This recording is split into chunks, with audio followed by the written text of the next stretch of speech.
True stories. I was a teenage drag queen. Readers tell us about their worst moments. Does anybody still care? The male gaze, how this averts it. Okay, then. Tissue box. Oh, it's free. Sorry. I'm sleepy. Okay, I basically just woke up. Stranger Under My Roof. #1 best-selling advice book for parents of teens. Understanding teens. The teen years are fraught with change of all types. Physical, mental, emotional, spiritual. But these changes don't just affect your teen. Your teen's turbulent years are a challenge for parents as well. Maybe the biggest challenge you've yet faced since having children. This book holds insights into your teen's behavior from the very beginning as he or she first enters adolescence, up through the end of the teen years as he or she enters young adulthood. The practical strategies here are based upon well-tested principles of pediatric psychology, presented by Dr. Elsa Medina, herself a mother of 2 teenagers. Prepare to gain new tools for establishing a productive, healthy, and loving dialogue with a stranger under your roof. Never had such a good conversation with my daughter. These simple tools can make all the difference to a relationship with your child. I don't know, I always seem to find those,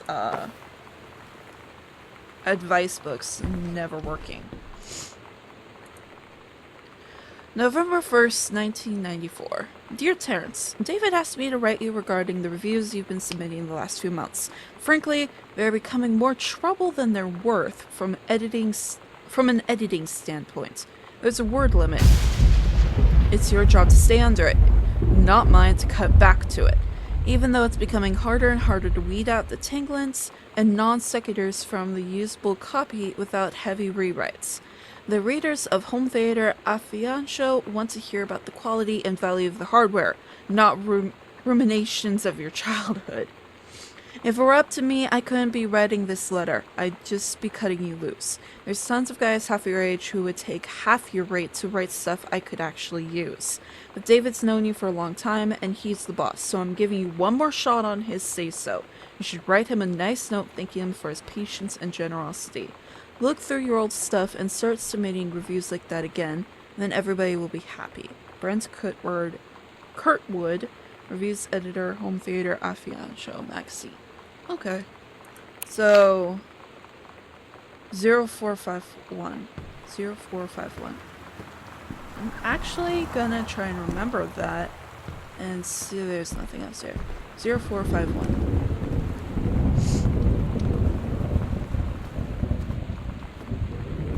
Alright.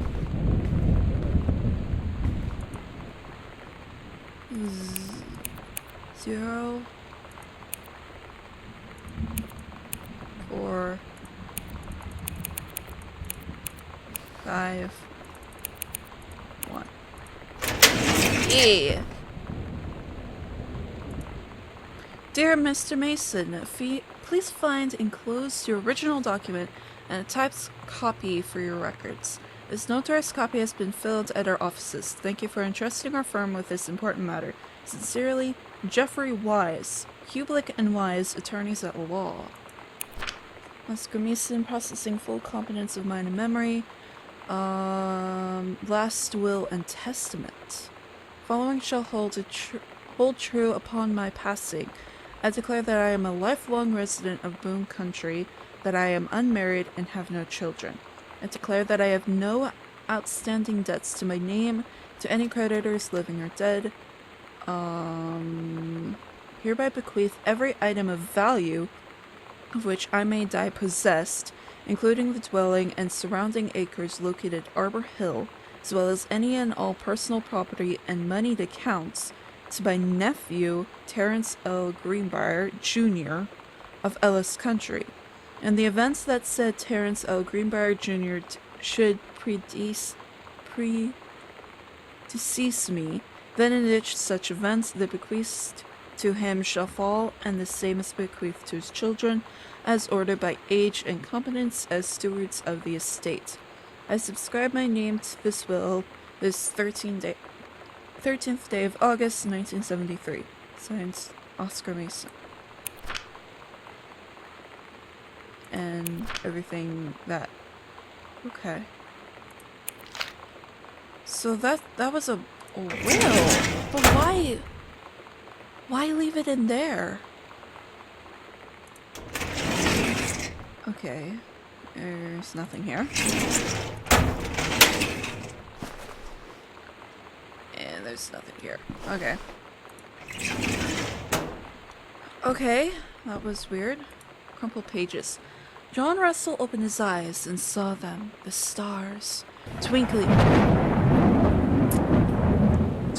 as lightning passes by. Twinkling as if he were lying on the grass in his family's yard in Massachusetts, even though that place was a million miles away. No, he blinked the sleep from his eyes, looking through the carbon-reinforced safety glass of the space station Archimedes. Yes, he was a long way from home, but the future needed him. Yeah. Crumple that away. That seems a bit too descriptive. John Russell's head swam. He felt incredibly drunk, despite not having touched a drop in hours. He vomited onto his feet, his bare feet. He stared for a moment, processing his sick, fleeked toenails, scanning up his bare shins, bare knees. He was completely naked. He looked up and met the eyes of a gorgeous blonde woman wearing a tight polymer fiber tunic. The fabric that strained at the seams to contain her generous bosom was emblazed with the phrase, "Matter Transference Operator." Then he passed out.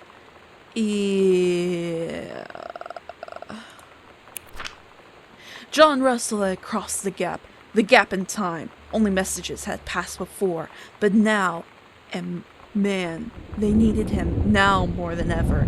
Changing the past was no longer good enough. The instructions from the council had been clear. What to procure, what to construct from it, how to assemble it. So he made the machine, how to transport him bodily across time. And now he stood there, on the bridge of the starship Archimedes, command of the vessel.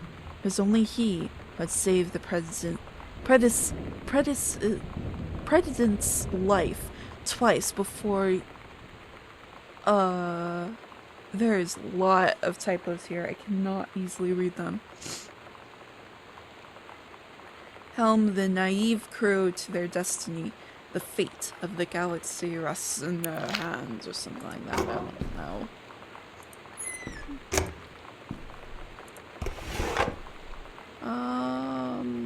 Nope. Okay.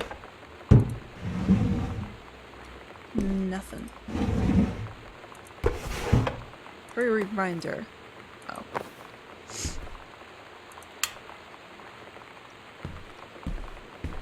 Okay, that seems to be it. And sorry, Council. Residents are strongly urged to stay indoors and secure all windows and doors. Flood conditions are expected at lower elevations. Oh. So the weather has been going on for a while like this?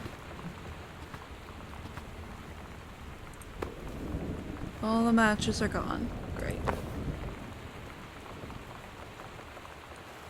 Hey, I don't think I'm gonna need a candle. Or mug. Or empty pizza box. Pizza? I'm great. Okay. Making friends even when you... Sam thought this might help, Dad. Feeling lonely? It's a piece of cake to make friends. Never worry again about having friends to spend time with. This book will teach you to make friends, even when you're shy. Why? I hate it when parents try and force... You know that feeling where the first moment you see someone, it's like they have a big gold star around them, and you have to get to know them? Well, there's this girl. I think she's a senior. She's usually dressed kind of punk. But sometimes I see her in this, army uniform. And she's always drawing in this notebook, looking so intense. I had no idea how I would ever, have an excuse to talk to her. Till I noticed she and her friends hang out and play Street Fighter at the 7-Eleven every day after school.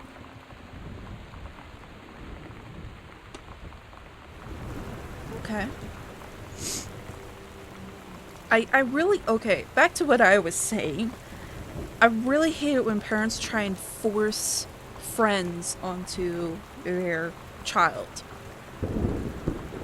It seems really stupid, in my opinion. Hi Terry, enclosed please find the Pioneer CLDD 703 unit with remotes and cables. We need a half-page review for the October issue, so that gives you about 2 weeks to get us the copy for edit. Standard stuff like you gave us on the CLDD 502. It's combi player, so check it CD playback with a few discs as well as laserdisc, and they want us to definitely hit the signal to noise ratio and TOS link stuff for high-end buyers. Looking forward to your take on it. Enjoy the units. So they give him basically free stuff.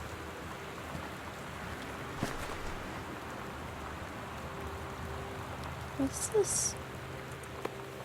Hauntings and poltergeists. It looks like that guide to this recently deceased or whatever. It kind of does look like that. You can't lie. Poltergeists and hauntings. Find out the truth behind stories that were similar even to our pagan ancestors. Discover how to tell a hoax from a genuine haunting. How to categorize and understand strange phenomena you may encounter. Learn about the unhappy spirits that share the earth with us, and what they can teach us about our connection with the natural world. A Dogwood paperback. Okay.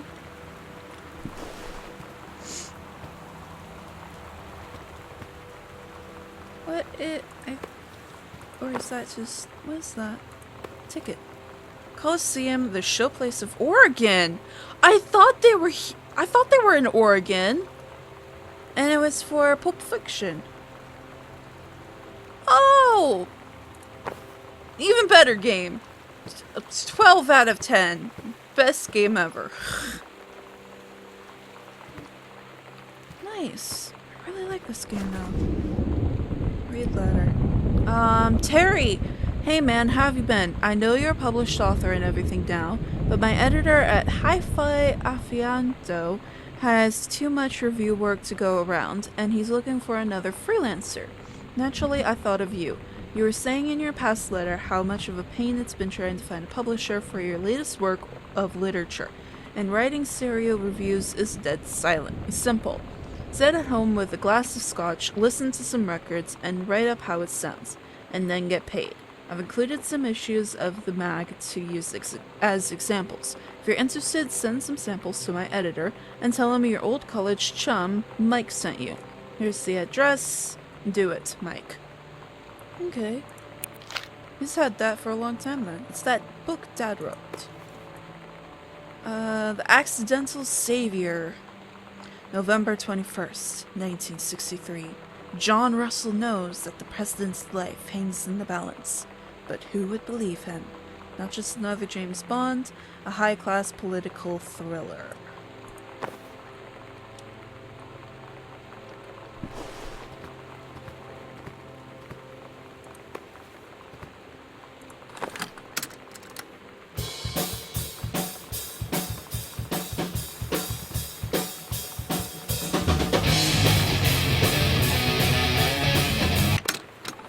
Role model.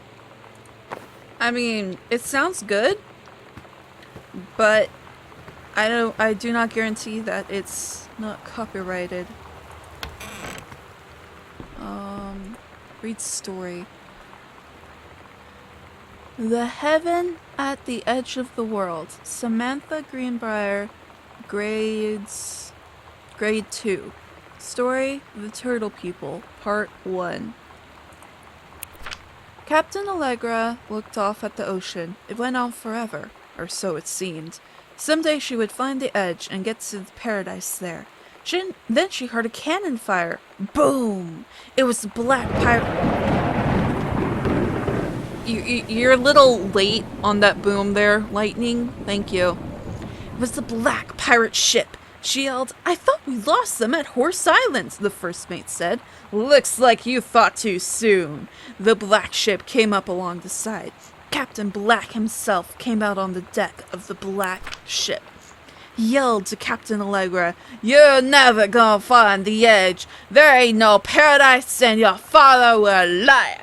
The Captain Allegra yelled back, Then why do you keep following us, you imbecile? The first mate yelled back, We'll stop you, Captain Black. We'll find the edge of the world and you'll see her father was no liar. The battle kept going until Captain Allegra's ship got away. Now west, she said, and the ship sailed towards the sunset. That's cool. For a friggin', how old are you when you're in grade 2? How old are you when you're in 2nd grade? I don't know. For someone in 6.5 cents, tortilla chips. She was really good. Pacific Northwest Department of Agriculture. U.S. National Forestry Manual. Procedures and precautions. Yep, it would be that thick for here.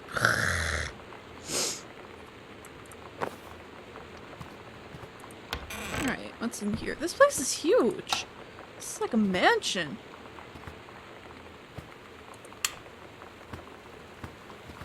Is this bulb like out or something? Reproductive system worksheet 6. Samantha Greenbrier. Below our 2 stories, the events are all out of order. Get a... Oh. This is... a menstrual cycle? Oh, this should be probably for sex ed class? Or health class?